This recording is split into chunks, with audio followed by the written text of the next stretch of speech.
September 2, 1945. After Japan surrendered to the Allied forces in 1945 and losing control of Indochina, Vietnam leader Ho Chi Minh quickly declared Vietnam's independence. The French, however, did not acknowledge it. After invading Vietnam in 1949, the French set up a new government so that Vietnam could not be independent. Viet Minh forces then started fighting back and slowly taking over areas of the countryside. When fighting started to escalate, the French asked for help from the United States.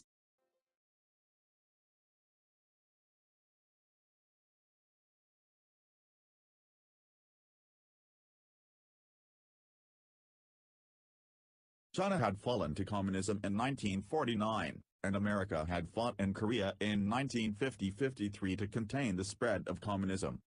Eisenhower is elected as president and takes office in January of 1953. Eisenhower supported France, because he believed that after seeing China fall to communism and the outbreak of the Korean War, Soviet Russia was trying to impose communism on East Asia. In 1954, the United States was paying about 3/4 of France's war debts.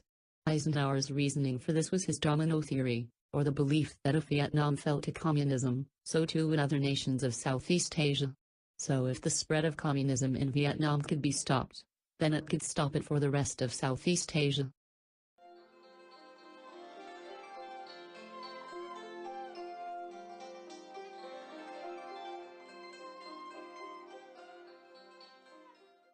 At the Treaty of Geneva in 1954, Indochina was divided into Laos, Cambodia, North Vietnam, Ho Chi Minh, and South Vietnam, Ngo Dinh Diem, although it was agreed to hold elections in 1956 to unify the two parts of Vietnam.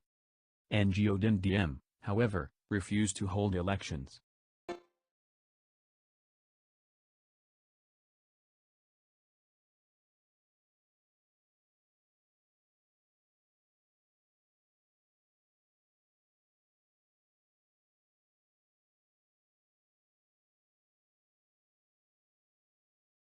Kennedy takes office. January 20, 1961. After taking office in 1961, Kennedy continued the nation's policy on support for South Vietnam. From 1961 to 1963, the number of American troops in Vietnam increased from 2,000 to 15,000.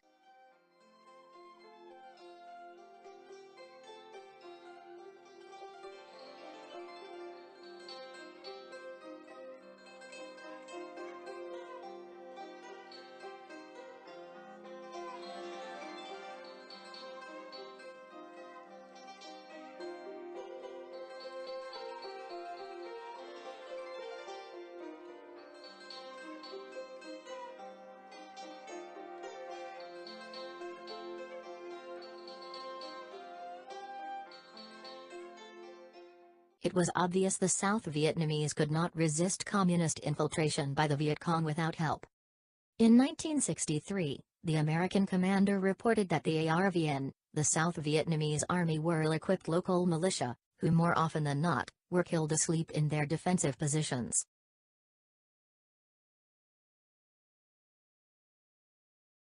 The North Vietnamese had attacked the USS Maddox in August 1964, and then killed U.S. soldiers in February 1965. Johnson became convinced that action in South Vietnam alone would never win the war, quoting, "We are swatting flies when we should be going after the manure pile." In August 1964, sailors on the American warship USS Maddox in the Gulf of Tonkin claimed they had been attacked by North Vietnamese torpedo boats. The U.S. Congress passed the Gulf of Tonkin Resolution, allowing the American President Lyndon B. Johnson to take direct military action in retaliation. In February 1965, the Viet Cong attacked American air bases and killed American soldiers. President Johnson declared war against North Vietnam. Tet Offensive. January 30, 1968. On the Vietnamese New Year, known as Tet, the Viet Cong and North Vietnamese launched a huge attack on all of America's air bases in Vietnam and most of South Vietnam's major cities and provincial capitals. After months of fighting, the Viet Cong were eventually repelled. With the defeat of the Viet Cong in Tet Offensive, General Westmoreland boasted that the Communists' well-laid plans went afoul, and Johnson claimed that the enemy's effort was a complete failure.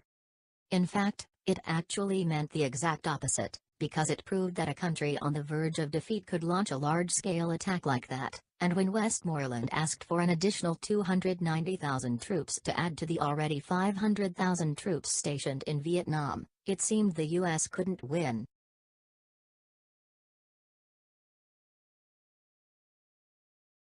Nixon's campaign included a plan to get Americans out of Vietnam, which allowed him to win the election.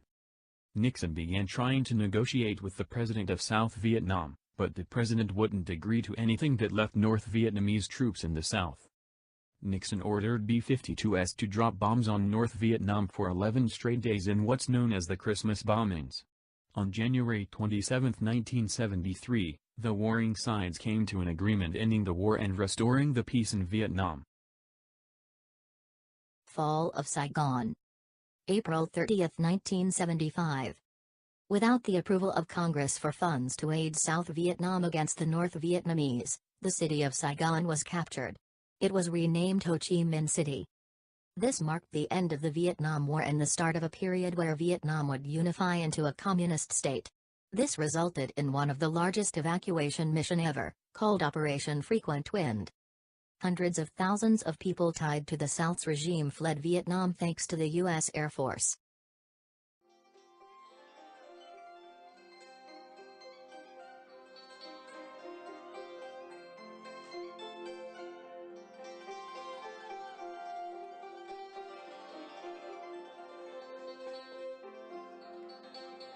Created using Powtoon.